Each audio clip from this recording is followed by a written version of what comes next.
ನಮಸ್ತೆ ಸ್ನೇಹಿತರೆ, human rights news ಕನ್ನಡಕ್ಕೆ ಎಲ್ರಿಗೂ ಸ್ವಾಗತ.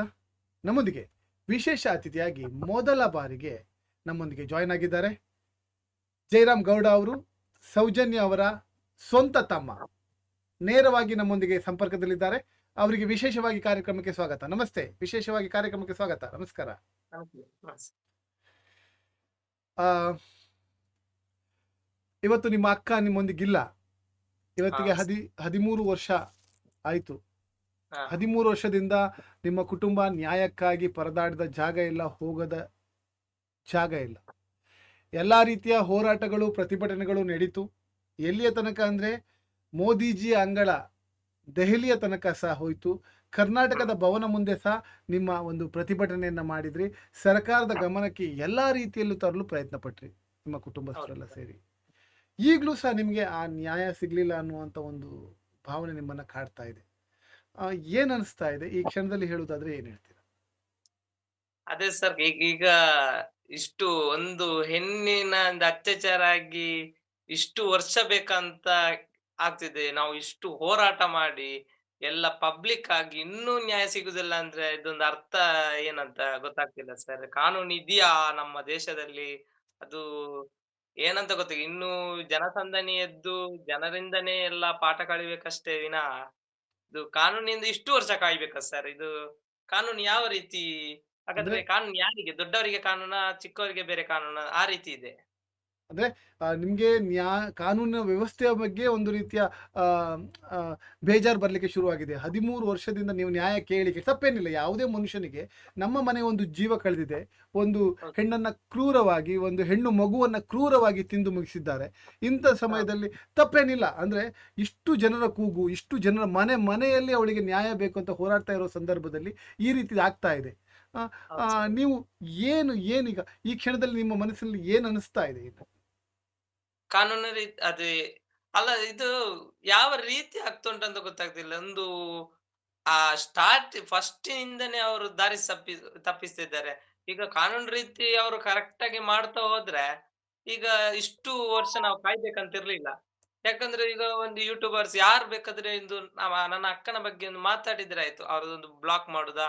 ಯಾವ್ದೋ ರೀತಿ ತಪ್ಪಿಸಿದ್ದಾರೆ. ಯಾಕೆ ಮಾಡ್ತಿದ್ದಾರೆ? ಹಾಗಾದ್ರೆ ಅತ್ಯಾಚಾರಿಗಳು ಇಲ್ಲೇ ಇದ್ದಾರೆ ಅಂತ ಆಯ್ತಲ್ಲ ಸರ್ ಹಾಗೆ. ದೊಡ್ಡ ವ್ಯಕ್ತಿಗಳೇ ಈ ಈ ರೀತಿ ಮಾಡುದಾದ್ರೆ ದೊಡ್ಡ ವ್ಯಕ್ತಿ. ಈಗ ಸಣ್ಣ ವ್ಯಕ್ತಿಗಳಾದ್ರೆ ಯಾವತ್ತೋ ಹಿಡಿದಿದ್ರು. ಇವ್ರದೆಲ್ಲ ದೊಡ್ಡ ವ್ಯಕ್ತಿಗಳಿಂದನೇ ಆಗ್ತಿದೆ. ಆ ರೀತಿ ಇಷ್ಟು ವರ್ಷ ಬೇಕು. ಕಾನೂನಿಂದನೂ ಆಗ್ತಿರ್ಲಿಲ್ಲ. ಈಗ ಅದೊಂದು ಅದು ನಿಮಗೆ ಒಂದು ಪ್ರಶ್ನೆಯಾಗೇ ಉಳಿದಿದೆ. ಕಾನೂನಿನಿಂದ ಸಹ ನ್ಯಾಯ, ಅದು ಇಷ್ಟು ಜನ ಸಪೋರ್ಟ್ ಮಾಡ್ತಾ ಇದ್ದಾರೆ. ರಾಜ್ಯದ ಎಲ್ಲ ಜನರು, ಎಲ್ಲ ಹಾ, ಒಂದು ಯೂಟ್ಯೂಬರ್ ಇರ್ಬೋದು, ಯೂಟ್ಯೂಬ್ ನ್ಯೂಸ್ ಚಾನೆಲ್ಗಳಿರ್ಬೋದು, ಯೂಟ್ಯೂಬರ್ ಇರ್ಬೋದು, ಎಲ್ಲರೂ ಧ್ವನಿ ಎತ್ತಾ ಇದ್ದಾರೆ. ಇಂಥ ಹೌದು, ಸಂದರ್ಭದಲ್ಲೂ ಸಹ ನ್ಯಾಯ ಸಿಗ್ತಾ ಇಲ್ಲ ಅಂದರೆ, ಇಷ್ಟೊಂದು ಕೂಗು ಕೇಳ್ತಾ ಇದ್ರು, ನ್ಯಾಯ ಸಿಗ್ತಾ ಇಲ್ಲ ಅಂದರೆ, ನೀವು ಖಂಡಿತವಾಗಿ ಆ ಒಂದು ಹತಾಶೆ ಕಾಡುವುದು ಸಹಜ. ಆದರೆ ಹೌದು. ಬಾಲ್ಯ, ನಿಮ್ಮ ಬಾಲ್ಯದ ಬಗ್ಗೆ ಮಾತಾಡೋದಾದರೆ, ನಿಮ್ಮ ಅಕ್ಕ ಹಾ, ನೆನಪುಗಳಿದೆಯಾ? ಅವರ ಅಕ್ಕನ ನಿಮ್ಮ ಹತ್ರ ನೆನಪುಗಳಿದೆಯಾ ಸ್ವಲ್ಪ ಆದರೂ? ಈಗ ಅವರ ಮೆಮೊರಿ ಹಾ, ಏನಾದ್ರು ಉಳ್ಕೊಂಡಿದೆ? ನೆನಪುಗಳು ಏ- ತುಂಬಾ ಇದೆ ಸರ್. ಏನ್ ಆಗಿನ ಆಟಗಳು ಅವಳಿಗೆ ಮಾತ್ರ ಗೊತ್ತಿದ್ದು. ಅವಳು ಯಾವ ಆಟ ಹೇಳ್ತದೆ ಅದನ್ನ ನಾವು ಆಡ್ತಿದ್ವಿ. ಈಗ ಒಂದು ಮನೆ ಆಟನ, ದೇವರ ಆಟನ ತುಂಬಾ ಸರ್. ಅವಳಿಗೆ ಗೊತ್ತಿಲ್ಲದ ಆಟ ಇರ್ಲಿಲ್ಲ. ಮತ್ತೆ ಈಗಿನ ಮಕ್ಕಳಿಗೂ ನಾವು ಅದನ್ನು ಕಲಿಸಿದ್ವಿ. ಇದನ್ನ ಆಟ ಆಡಿ, ಇದು ಒಳ್ಳೆ ಆಟ. ಎಲ್ಲ ಅವಳು ಏನ್ ಮಾಡ್ತಿದ್ದ ಅದು. ಮತ್ತೆ ಓದೋ ಟೈಮಲ್ಲಿ ಆದ್ರೆ ಅವಳ ಟೈಮ್ ಆದ್ರೆ ಟೈಮು. ಒಂದು 5 ಗಂಟೆಗೆ ಎದ್ದು ಓದ್ತಿದ್ರೆ ಅವಳದು ಫಸ್ಟ್ ಮುಗಿಬೇಕು. ಆಮೇಲೆ ನಾವು ಕೇಳುದಾದ್ರೆ ನಾವು ಆಮೇಲೆ ಕೇಳಿ ನಾವೆಲ್ಲ ತಿಳ್ಕೊಂಡು ಒಂಥರ ಟೀಚರ್ ತರ ಇಡ್ತಿದ್ರು ಅವಳು ನಮ್ಮತ್ರ. ಮತ್ತೆ ಅದು ಅವಳೊಂಥರ ಬೇರೆನೆ ರೀತಿ. ನಮ್ಗೆ ಒಂದು ಅದು ಈಗ ಹೇಳಕ್ ಆಗ್ತಿಲ್ಲ. ಆ ರೀತಿ ಇರ್ತಿದ್ರು ಸರ್ ಅವರು. ಒಂದು ರೀತಿ ಈ ಎಲ್ಲ ಸಾಮಾನ್ಯ ವ್ಯಕ್ತಿಗಳ ತರ ಇರ್ತಿಲ್ಲ, ಒಂಥರ ಸ್ಪೆಷಲ್ ಆಗಿ ಕಾಣಿಸ್ತಾ ಇದ್ರು ನಿಮ್ಗೆ ಅಂತ ಹೇಳ್ತಾ ಇದ್ದೀರಾ? ಹೌದು. ಹೌದು ಸರ್. ಹೌದು. ಅವರ ಮಾತುಗಳು, ಅವಳದ್ದು ನಡೆಗಳು, ನುಡಿಗಳು ಎಲ್ಲ ಸ್ಪೆಷಲ್ ನನ್ನ ಆಗಿ ಕಾಣಿಸ್ತಾ ಇದ್ರು. ಮಾತುಗಳು ಅವಳು ಈಗ ನಮ್ದು ಅವಳಿಗೆ ಬೇಡ. ಅವಳ್ದು ಯಾರಿಗೂ ಸಿಗಲ್ಲ ಆ ರೀತಿ. ಹ್ಮ್. ಮತ್ತೆ ಯಾರಿಗೂ ತೊಂದ್ರೆ ತೊಂದ್ರೆ ಬರ್ಬಾರ್ದಂತ. ನಾ ನಾನು ದುಡಿದು ನಾನೇ ಬಟ್ಟೆ ಎಲ್ಲ ತಗೊಳ್ಬೇಕು. ಆ ರೀತಿ ಯಾರಿಗೆ ತೊಂದ್ರೆ ಕೊಡ್ಬಾರ್ದಂತ ಅವಳ ಮನಸ್ಸಲ್ಲಿತ್ತು ಸರ್. ನನ್ನ ಅಕ್ಕನ ಮದುವೆಗೂ ಅವಳ ದುಡ್ದು ಕೆಲಸ ಮಾಡಿ ಬಟ್ಟೆ ತಕೊಂಡು ಅವಳ್ದೇ ಎಲ್ಲ. ಆ ರೀತಿ ಅವಳು ಮನಸ್ಸು ಸರ್. ಆ, ಅಕ್ಕನ ಮದುವೆಗೆ ತಾನೇ ಕೆಲಸ ಮಾಡಿ ಅದರ ದುಡ್ಡನ್ನು ಸೇರಿಸಿಟ್ಕೊಂಡು ಬಟ್ಟೆ ತಗೊಂಡಿದ್ರು. ಅಂದ್ರೆ ಹಾ, ಹೌದು. ಆವಾಗ್ಲೂ ಸಹ ತನ್ನತನವನ್ನ ತನ್ನ ಕಷ್ಟದ ಮೇಲೆ ತನ್ನ ಕೈಲಾದಂತ ಇದನ್ನ ಮಾಡ್ಕೊಂಡು ಇರ್ತಾ ಇದ್ರು ಹಾ ಅಂತ ಹೇಳ್ತೀರಾ. ಹೌದು ಸರ್, ಆ ರೀತಿ ಇರ್ತಿದ್ರು ಸರ್ ಅವರು. ಹಾ. ಆದ್ರೆ ನೀವು ಎಷ್ಟು ಸಣ್ಣವರಿದ್ರಿ ಅವ್ರು ನಿಮ್ಮ ಜೊತೆಯಲ್ಲಿರುವಾಗ? ನಿಮ್ಮ ವರ್ಷ ನಾನು 6ನೇ ಎಷ್ಟಿತ್ತು? ಕ್ಲಾಸ್ ಅಲ್ಲಿ ಸರ್. 6ನೇ 6ನೇ ಕ್ಲಾಸ್ ಕ್ಲಾಸ್ ಇದ್ರಿ, ಅಲ್ಲಿ. ಹಾಗಾಗಿ ಹೌದು. ನೆನಪಿರೋಕ್ ಸಾಧ್ಯ ಇದೆ ಅಲ್ವಾ? 6ನೇ ಹೌದು ಕ್ಲಾಸ್ ಸರ್. ಇರೋದ್ರ ನೆನಪಿರೋಕ್ ಸಾಧ್ಯ ಇದೆ. ಈಗ ಕೊನೆಯ ಮಾತು ಅಂದ್ರೆ ನಿಮ್ಮ ಅಕ್ಕನೊಂದಿಗೆ ಆಡಿದಂತ ಕೊನೆಯ ಮಾತು ನೆನಪಿದ್ಯಾ? ಕೊನೆಯ ಕ್ಷಣ ನೆನಪಿದ್ಯಾ?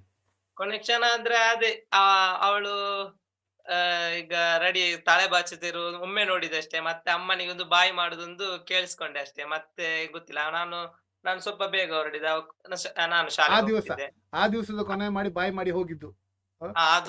ಅದು ಅಮ್ಮನಿಗೆ ಬಾಯಿ ಮಾಡಿ ಎಲ್ಲ ಹೋದುದೊಂದು ಕಿವಿಗೆ ಅದು ಈಗ ಕೇಳ್ತದೆ. ಮತ್ತೆ ಅದು ತಲೆ ಬಾಚಿದೆಲ್ಲ ಅದು ಈಗ ಕಣ್ಣಿಗೆ ಒಂದು ಬರ್ತಿದೆ ಅಷ್ಟೇ ಸರ್. ಹ. ಅದು ಅದೇ. ಈಗ್ಲೂ ಆ ನೆನಪು ಕಾಡ್ತಾ ಇದೆ ನಾನು ನಿಮ್ಗೆ. ಆ ದಿನ ಕರೆಕ್ಟ್ ಆಗಿ ಅವಳ ಮುಖವನ್ನು ನೋಡಿರ್ಲಿಲ್ಲ ನಾನು ಆ ದಿವಸ. ಅದೇ ಸರ್. ಈಗ ಈ ಈ ಇಂಥ ಒಂದು ಕೆಟ್ಟ ಕ್ರಿಯೆಯನ್ನು ಕೆಲವರು ಸಮರ್ಥನೆ ಮಾಡ್ಕೊಳ್ಳುವವರು, ಸಪೋರ್ಟ್ ಮಾಡುವವರು ಸಹ ಇದ್ದಾರೆ. ಆ? ಆ, ಕೆಲವರು ಆ, ಈ ಇದನ್ನ ತಪ್ಪಾಗಿ ಪ್ರಚಾರ ಮಾಡುವವರು ಇದ್ದಾರೆ. ಅವ್ರಿಗೆ ಹೇಳೋದಾದ್ರೆ ಏನ್ ಹೇಳ್ತೀರಾ? ಅಲ್ಲ, ಇಲ್ಲಿ ನಡ್ದದ್ದೇ ಬೇರೆ ಅಂತ. ಇವ್ರು ಯಾಕೆ ತಪ್ಪಿಸಿದ್ದಾರೆ? ಇಲ್ಲಿ ಯಾರು ಇದ್ದಾರೆ? ಇವ್ರು ಅವ್ರ ಹೆಸರನ್ನ ಹೇಳಿದ್ರೆ ಯಾಕೆ ತಪ್ಪಿಸಿದ್ದಾರೆ ಅಂತ ಗೊತ್ತಾಗ್ತಿಲ್ಲ. ಇದು ಈ ಜಡ್ಜ್‌ಮೆಂಟ್ ಅನ್ನು ಓದದೆ ಇವ್ರು ಫೇಕ್ ಐಡಿ ಎಲ್ಲ ಮಾಡ್ಕೊಂಡು ನಮ್ಮ ಹೋರಾಟದವರನ್ನು ದಿಕ್ಕು ತಪ್ಪಿಸ್ತಾ ಇದ್ದಾರೆ.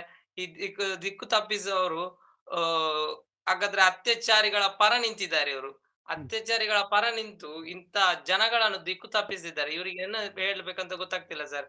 ಈಗ ಇವ್ರಿಗೆ ಇವ್ರ ಈಗ ಹಣ ಹೋಗ್ತಿದೆಯಲ್ಲ ಸರ್. ಈಗ ಕಾನೂನು ಈ ಹಣದಲ್ಲಿ ಬಾಗ್ತಿದೆ. ಇದ್ರಿಂದ ನಮ್ಗೆ ಪಾಪದವರಿಗೆ ನ್ಯಾಯ ಎಲ್ಲಿಗೆ ಸಿಗುತ್ತೆ ಸರ್? ಹ್ಮ್. ಇದು ಅಲ್ಲ, ಈ ರೀತಿ ಈಗ ಬಿಟ್ರೆ ಹೆಣ್ಣು ಮಕ್ಕಳು ಇತ್ತೀಚೆಗೆ ಉಳಿಯುವುದಿಲ್ಲ ಸರ್. ಇತ್ತೀಚೆಗೆ ಡೈಲಿಯ ಹೈಕೋರ್ಟ್‌ನ ಒಬ್ರು ನ್ಯಾಯಮೂರ್ತಿಗಳ ಮನೆಯಲ್ಲಿ ಹೌದು ಆಕಸ್ಮಿಕವಾಗಿ ಸರ್. ಬೆಂಕಿ ಬಿದ್ದ ಸಂದರ್ಭದಲ್ಲಿ ಅವರ ಮನೆಯಲ್ಲಿ ಸಿಕ್ಕಿದಂತ ದುಡ್ಡಿನ ಕಂತೆ ನೋಡಿದ್ರೆ ನಮ್ಮ ನ್ಯಾಯಾಂಗ ವ್ಯವಸ್ಥೆ ಸಹ ಎಲ್ಲಿ ಹೋಗ್ತದೆ ಅನ್ನುವಂತ ಒಂದು ಪ್ರಶ್ನೆಗಳು ಮೂಡ್ತದೆ. ಅದೇ ಆ ಅದೇ ರೀತಿ ಹೇಳಿದ್ದು ಆಗಿದೆ. ಸರ್. ಆದ್ರೆ ಹೌದು ಸರ್. ನ್ಯಾಯಾಂಗ ವ್ಯವಸ್ಥೆಯನ್ನ ದೂರುವುದಲ್ಲ, ನ್ಯಾಯಾಂಗ ವ್ಯವಸ್ಥೆಯ ಮೇಲೆ ಒಂದು ಕೊನೆಯ ಭರವಸೆಯನ್ನ ಇಟ್ಕೊಂಡಿರುವುದು ಸಾಮಾನ್ಯ ಮನುಷ್ಯರು. ದಯವಿಟ್ಟು ಆ ನ್ಯಾಯಾಂಗ ವ್ಯವಸ್ಥೆಯನ್ನ ಕಾಪಾಡಿಕೊಂಡು ಬರುವುದು ನಮ್ಮೆಲ್ಲರ ಕರ್ತವ್ಯ ಆಗಿದೆ. ಅಲ್ಲಿ ನ್ಯಾಯಾಧೀಶರಿರ್ಬೋದು ಅಥವಾ ನ್ಯಾಯ ಆಡಳಿತ ವ್ಯವಸ್ಥೆಗಳಿರ್ಬೋದು, ಸರ್ಕಾರಗಳಿರ್ಬೋದು, ಇವೆಲ್ಲವನ್ನ ಕಾದ್ಕೊಂಡು ಬರಬೇಕಾದದ್ದು ಅನಿವಾರ್ಯ ಇದೆ. ಹೌದು ಸರ್. ಆದ್ರೆ ಆಮ್, ಏನು ನಿಮ್ಮ ಅಕ್ಕನ ನೆನಪುಗಳು ಏನಾದ್ರೂ ಈಗ ನಿಮ್ಮೊಟ್ಟಿಗೆ ಇದೆಯಾ? ಅವರ ಬಟ್ಟೆಗಳು ಅದನ್ನೆಲ್ಲ ಹಾಗೆ ಇಟ್ಕೊಂಡಿದ್ದೀರಾ? ಏನಾದ್ರೂ ಇದೆಯಾ ಅಂತ?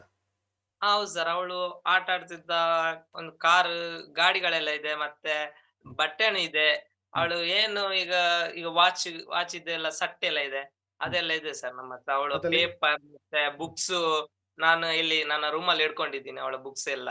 ಹ್ಮ್. ಹ್ಮ್. ಅದೆಲ್ಲ ಇದೆ ಸರ್. ನೆನಪಿದೆ ಅದು. ಅದೆಲ್ಲ ತೋರಿಸ್ಬೋದು ಜನಕ್ಕೆ ನೀವು ಫೋಟೋ ತೆಗೆದು ಕಳಿಸಿ, ನಾನು ಇದ್ರಲ್ಲಿ ಬಂದ್ರೆ ಹಾಕ್ತೀನಿ. ನಾನು ಅವ್ರ ತೋರಿಸ್ಬೋದು ಸರ್. ವಸ್ತುಗಳನ್ನೆಲ್ಲ ಹಾಕಿ ನಾನು ಇದ್ರಲ್ಲಿ ಹಾ, ಹಾಕೋಕೆ ಟ್ರೈ ಮಾಡ್ತೀನಿ. ತೋರ್ಸೋಕೆ ತೋರಿಸ್ಬೋದು ಪ್ರಯತ್ನ ಸರ್. ಪಡ್ತೀನಿ. ಇದು ಆ, ಈಗ ಸಿ ಕ್ಯಾಮ್ರಾದ ವಿಷಯ ಬರ್ತದೆ. ಅಲ್ಲಿ ಬಸ್ ಸ್ಟ್ಯಾಂಡ್ ಅಲ್ಲಿ ಸಿ ಕ್ಯಾಮ್ರಾ ಇರ್ಲಿಲ್ಲ, ಅಲ್ಲಿ ಹಾ. ಇದಾಗ್ಲಿಲ್ಲ ಅಂತ ಕೆಲವರು ಹೇಳ್ತಾರೆ. ಈ ಬಗ್ಗೆ ತಾವು ಹೇಳೋದು? ಸಿಸಿ ಕ್ಯಾಮೆರಾ ಈಗ ಸ್ಟಾರ್ಟಿಂಗ್ ಫಸ್ಟ್ ಸಿಸಿ ಕ್ಯಾಮೆರಾ ಇದೆ ಅಂತ ಹೇಳ್ತಿದ್ದಾರೆ. ಈಗ ಕೆಲವರು ದಾರಿ ತಪ್ಪಿಸ್ಲಿಕ್ಕೆ ಸಿಸಿ ಕ್ಯಾಮೆರಾ ಇರ್ಲಿಲ್ಲ ಅಂತ ಹೇಳ್ತಾರೆ. ಆಗ ಆಗ ಬಸ್ ಸ್ಟ್ಯಾಂಡ್ ಇದ್ದದನ್ನು ಯಾಕೆ ತೆಗಿಬೇಕು ಸರ್? ಈಗ ಗಿಳಿಯರು ಅವರು ಹೇಳಿದ್ರು ರೋಡ್ ಮಾರ್ಜಿನ್‌ಗೆ ಹಾಗೆ ಹೀಗೆ ಬಂತು ಅಂತ. ರೋಡ್ ಮಾರ್ಜಿನ್‌ಗೆ ಅದೇ ಪ್ಲೇಸ್ ಅಲ್ಲಿ ಏನಾಗ್ಲಿಲ್ಲ ಸರ್ ಈಗ. ಈಗ ಒಂದು ಅಂಗಡಿ ಆಗಿದೆ. ಹಾಗಾದ್ರೆ ರೋಡ್ ಮಾರ್ಜಿನ್‌ಗೆ ಅಂತ ಆಗುದಾ? ಏನಿಲ್ಲ ಸರ್. ಸುಮ್ನೆ ಅವರು ಈಗ ನಮ್ಮ ಅಕ್ಕಂದು ಪ್ರೂಫ್‌ಗೆ ಏನೆಲ್ಲ ಇದೆ ಅದನ್ನೆಲ್ಲ ತೆಗಿಸ್ತಿದ್ದಾರೆ. ಹಾಗಾದ್ರೆ ಇಲ್ಲೇ ಇದ್ದಾರೆ ಅಂತ ಆಗುತ್ತಲ್ಲ ಸರ್ ಅತ್ಯಾಚಾರಿಗಳು. ಈಗ ಅತ್ಯಾಚಾರಿಗಳು ಇಂಥವ್ರು ಅಂತಲ್ಲ, ಯಾರೇ ಆಗ್ಲಿ ಅವರಿಗೆ ಶಿಕ್ಷೆ ಆಗ್ಬೇಕು ಅನ್ನೋದು ಮಾತ್ರ ನಿಮ್ಮ ಪ್ರಶ್ನೆ ಅಲ್ವಾ?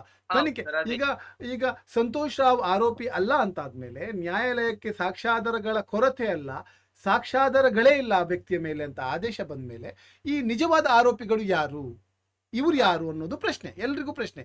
ಇಂಥವ್ರೇ ಹೌದು ಅಂತ ಸರ್. ಹೇಳೋದಲ್ಲ, ಅಂಥವ್ರು ಯಾರಿರಬಹುದು ಅವರನ್ನ ಹೌದು. ಹುಡುಕೋದು ಈ ಸರ್ಕಾರಿ ಇಲಾಖೆದು ಅಥವಾ ನ್ಯಾಯಾಂಗ ವ್ಯವಸ್ಥೆದು ಕಾರಣ. ಅದಕ್ಕೆ ಇದನ್ನು ತಗೊಳ್ಬೇಕಾಗತ್ತೆ. ಅದಕ್ಕೆ ಯಾವ ರೀತಿ ಕ್ರಮ ತಗೊಳ್ಬೇಕು ಅಂತ ಸರ್ಕಾರಗಳು ಮಾರ್ಗದರ್ಶನ ಮಾಡಬೇಕಾಗತ್ತೆ. ಆದರೆ ಎಲ್ಲವೂ ನಿದ್ದೆ ಕಣ್ಣಲ್ಲಿದೆ, ಎಲ್ಲವೂ ಮಲಗಿದೆ, ಎಲ್ಲವೂ ಒಂದು ರೀತಿಯ ಆ, ಆ, ಹಾಸ್ಯಾಸ್ಪದವಾಗಿ ಕಾಣಿಸ್ತಾ ಇದೆ. ನಮ್ಮ ಹೌದು. ದೇಶದಲ್ಲಿ ಹೆಣ್ಣು ಮಕ್ಕಳಿಗೋಸ್ಕರ ನ್ಯಾಯ ಅಂತಾರೆ. ಆದ್ರೆ ಹಾ. ಇಲ್ಲಿ ನೋಡಿದಾಗ ಅದಕ್ಕೆ ನ್ಯಾಯ ಇಲ್ಲ. ಹೆಣ್ಣು ಮಕ್ಕಳನ್ನ ಹೆತ್ತವರಿಗೆ ಆ ಕಷ್ಟ ಗೊತ್ತಾಗ್ತದೆ. ಹ್ಮ್. ಹೌದು ಆ, ಹೌದು ಸರ್. ಈಗ ಈಗ ಹೇಳಿ. ಈಗ ಅತ್ಯಾಚಾರಿಗಳ ಪರ ಮಾತಾಡ್ತಾರೆ. ಅವರು ಒಂದು ಹೆಣ್ಣಿನ ಹೊಟ್ಟೆಯಿಂದ ಹುಟ್ಟಿ ಬಂದಿದ್ದಾರಾ ಅಂತ ನಮಗೀಗ ಡೌಟ್ ಆಗ್ತುಂಟು ಸರ್. ಯಾಕಂದ್ರೆ ಒಂದು ಇಲ್ಲಿ ಹೆಣ್ಣಿನ ಅತ್ಯಾಚಾರ ಅದೊಂದು ಫೋಟೋ ನೋಡಿದ್ರೆ ಸಾಕು ಸರ್. ಯಾರು ಸಹ ಖಂಡಿತ, ಖಂಡಿತ. ಈ ರೀತಿ ಮಾತಾಡ್ಲಿಕ್ಕಿಲ್ಲ ಸರ್. ಹ್ಮ್.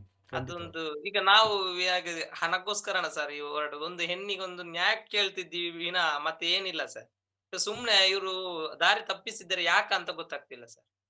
ಜನಗಳ ದಾರಿ ತಪ್ಪಿಸಿದ್ದಾರೆ ಎಲ್ಲರೂ. ಹ್ಮ್, ಹ್ಮ್. ಈ ಆ ರೀತಿ. ದಾರಿ ತಪ್ಪಿಸೋರಿಗೆ ಏನ್ ಹೇಳಕ್ ಬಯಸ್ತೀರ ನೀವು? ದಾರಿ ತಪ್ಪಿಸ್ತಾ ಇರುವವರಿಗೆ, ಅಂತ ದಾರಿ ತಪ್ಪಿಸ್ತಿರುವಂತ ದುರಾತ್ಮಗಳಿಗೆ ಏನ್ ಹೇಳಲಿಕ್ಕೆ ಇಷ್ಟಪಡ್ತೀರಾ ನೀವು ಅಂತ? ಅವರಿಗೆ ಏನ್ ಹೇಳುದಂದ್ರೆ ಅನ್ನಪ್ಪ ಮಂಜುನಾಥ ನನ್ನ ಅಕ್ಕನವರು. ಅವರಿಗೆ ಶಿಕ್ಷೆಯನ್ನು ಕೊಟ್ಟೇ ಕೊಡ್ತಾರೆ ಅಂತ ಅದೊಂದು ನಿಶ್ಚಯ ಇದೆ ಸರ್. ಅವರು ಎಷ್ಟೇ ದಾರಿ ತಪ್ಪಿಸ್ಲಿಕ್ಕೆ ನೋಡಿದ್ರು ಅನ್ನಪ್ಪ ಮಂಜುನಾಥ ಎಂಬ ಸತ್ಯ ಮತ್ತು ಧರ್ಮ ಇದೆಯಲ್ಲ ಸರ್, ಅವರದ್ದು ದಾರಿ ತಪ್ಪಿಸ್ತಿದ್ದಾರೆ ಗ್ಯಾರಂಟಿ. ಅವರು ಅವರು ಗಿಳಿಯರ್ ಅವರು ಸ್ಟಾರ್ಟಿಂಗ್ ನಮ್ಮ ಮನೆಗೆ ಬಂದ್ಬಿಟ್ಟು ನನ್ನ ಮಾವನ ಮನೆಗೆ ಬಂದಿದ್ರು. ಆಗನೇ ದಾರಿ ತಪ್ಪಿ ಹೋಗಿದ್ದಾರೆ. ಇನ್ನೂ ಸಹ ಅವ್ರು ದಾರಿ ತಪ್ಪಿಸ್ತೇನೆ ಹೋಗ್ತಾರೆ ಸರ್. ಇವ್ರ ಇವರ ಮಾತುಗಳನ್ನು ಯಾರು ಕೇಳದೆ ಇದು ಧರ್ಮ ಯಾವುದು, ನ್ಯಾಯ ಯಾವುದು ಅಂತ ತಿಳ್ಕೊಂಡು ನನ್ನ ಅಕ್ಕನಿಗೆ ಒಂದು ನ್ಯಾಯ ಕೊಡಿಸ್ಬೇಕಂತ ಎಲ್ಲ ಜನತೆಗಳು ಕೇಳ್ತಿದ್ದೀನಿ ಸರ್ ನಾನು. ನೀವು ಪದೇ ಪದೇ ಗಿಳಿಯರ ಹೆಸರು ಹೇಳ್ತಾ ಇದ್ದೀರಾ. ಯಾಕೆ ಆ ವ್ಯಕ್ತಿ ಹೆಸರು ಜಾಸ್ತಿ ಬರ್ತಾ ಇದೆ ನಿಮ್ಮ ಬಾಯಲ್ಲಿ ಎಲ್ರ ಬಾಯಲ್ಲಿ ಯಾಕಂದ್ರೆ ಅಂತ? ಸರ್ ಈಗ ಹೋರಾಟ ಕಿಚ್ಚು ನಮ್ಮದು ನ್ಯಾಯ ಸಿಗುವುದಲ್ಲಿ ಕಿಚ್ಚು ಎದ್ದಾಗ ಅವ್ರು ಹೇಳ್ತಾರೆ ಸರ್. ಯಾಕಂದ್ರೆ ಈಗ ಮೊನ್ನೆ ಸಹ ಎದ್ದಿದ್ರು. ಆ ಅವರು ಅವರು ಇಲ್ಲದನ್ನು ಫೇಕ್ ಐಡಿ ಹಾಕೊಂಡು ನ್ಯೂಸ್ ಅಲ್ಲಿ ಕುತ್ಕೊಂಡು ಜಡ್ಜ್ಮೆಂಟ್ ಓದ್ತಿದ್ದಾರೆ ಸರ್. ಇದು ಅವ್ರು ನಮ್ಮ ಮನೆಗೆ ಇವತ್ತು ತನಕ ಬಂದಿಲ್ಲ ಯಾಕೆ ಸರ್? ಅಲ್ಲ, ನಾವು ಅವ್ರು ಹೇಳ್ತಾ ಇದ್ದಾರೆ ನಿಮ್ಮ ಪರವಾಗಿ, ಅಂದ್ರೆ ನಿಮ್ಮ ಪರವಾಗಿ, ಸೌಜನ್ಯನ ಪರವಾಗಿ, ಸೌಜನ್ಯಗೆ ನ್ಯಾಯ ಸಿಗ್ಲಿಕ್ಕೋಸ್ಕರ ನಾನು ಹೋರಾಟ ಮಾಡ್ತಾ ಇರೋದು ಅಂತ ಪದೇ ಪದೇ ಎಲ್ಲ ಇಂಟರ್ವ್ಯೂನಲ್ಲಿ ಹೇಳ್ತಾ ಬರ್ತಾ ಇದ್ದಾರೆ. ಅವರು ಅವ್ರು ಮಗಳೇ ಒಂದ್ ನಿನಗೆ ಒಂದು ಎಲ್ಲಿ ಹೋಯ್ತು ನ್ಯಾಯ ಅಂತ ಟೈಟಲ್ ಕೊಟ್ಕೊಂಡು ಕೆಲಸ ಮಾಡಿದಂತವ್ರು, ಅವರಿಗೆ ನೀವು ಹೀಗೆ ಹೇಳಿದ್ರೆ ಹೇಗೆ ಅಂತ? ಅಲ್ಲ ಒಂದು ರೀತಿಯ ಅವರು ಒಳ್ಳೇದಾಯ್ತು ಸರ್.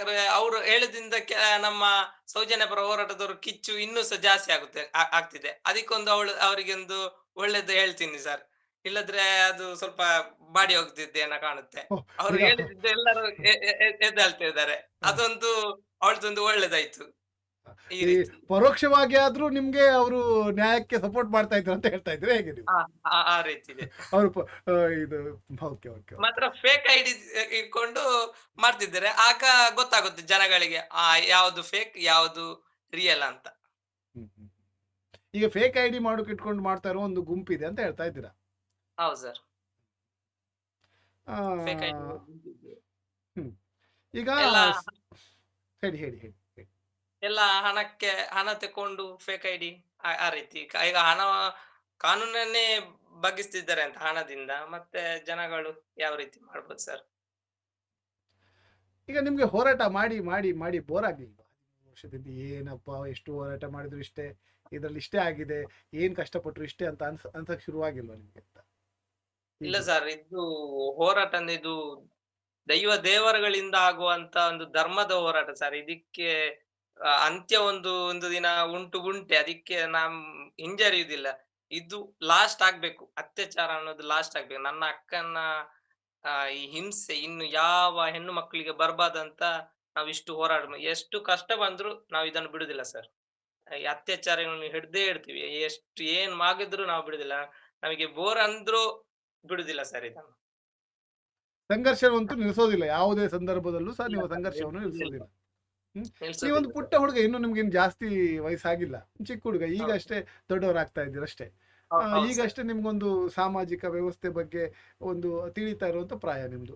ಈ ಹೌದು. ಸಂದರ್ಭದಲ್ಲೇ ಈಗಾಗಲೇ ನಿಮ್ಮಲ್ಲಿ ಒಂದು ಹೆಣ್ಣು ಮಗಳ ಮೇಲೆ ಈ ರೀತಿ ಅತ್ಯಾಚಾರ, ಅನಾಚಾರ ಎಲ್ಲ ಆಗಿ ನಿಮ್ಮನ್ನು ಸಹ ಒಂದು ಆ, ಹೋರಾಟದ ಕಿಚ್ಚಿಗೆ ತಗೊಂಡು ಬಂದು ಕೂರಿಸಿ ಪ್ರತಿಯೊಬ್ಬ ಚಿಕ್ಕ ಚಿಕ್ಕ ಪುಟ್ಟ ಪುಟ್ಟ ಮಕ್ಕಳು ನನ್ನ ಹತ್ರದಿಂದ ನೋಡಿದ್ದೀನಿ. ನಿಮ್ಮಲ್ಲಿ ಎಲ್ಲ ಮಕ್ಕಳು ಸಹ ಒಂದು ಹೋರಾಟದ ಕಿಚ್ಚನ್ನು ಇಟ್ಕೊಂಡಿದ್ದಾರೆ. ಯಾಕೆ ಆ ಕಿಚ್ಚು ನಿಮ್ಮಲ್ಲಿ ಬಂತು ಅಂತ? ಆ ಹೆಣ್ಮಕ್ಳಿಗೆ ನ್ಯಾಯ ಸಿಗ್ಲಿಲ್ಲ ಅಂತನಾ, ಅಥವಾ ಒಂದು ಒಂದು ದೊಡ್ಡ ಒಂದು ಶಕ್ತಿಗಳ ವಿರುದ್ಧ ನೀವು ಹೋರಾಟ ಮಾಡ್ತಾ ಇದ್ದೀರಂತ? ಅದು ಹೆಣ್ಮಕ್ಳಿಗೆ ನ್ಯಾಯ ಸಿಗ್ಲಿ ಅಂತ ಮತ್ತೊಂದು ಅದೊಂದು ಶಕ್ತಿಯ ನಾವು ನ್ಯಾಯ, ಧರ್ಮದ, ಸತ್ಯದೆಡೆಗೆ ಸಾಗುತ್ತಿದ್ದೇವಲ್ಲ ಸರ್. ಅದಕ್ಕಿಂತ ಹೆದರಿಕೆ ಯಾಕೆ? ಮತ್ತೆ ನನ್ನ ನನ್ನ ಅಕ್ಕನು ಮತ್ತೆ ಒಂದು ಈಗ ಎಲ್ಲ ಮನೆ ಮಗಳಾಗಿದ್ದಾರೆ. ಅದಕ್ಕೆ ನಾನು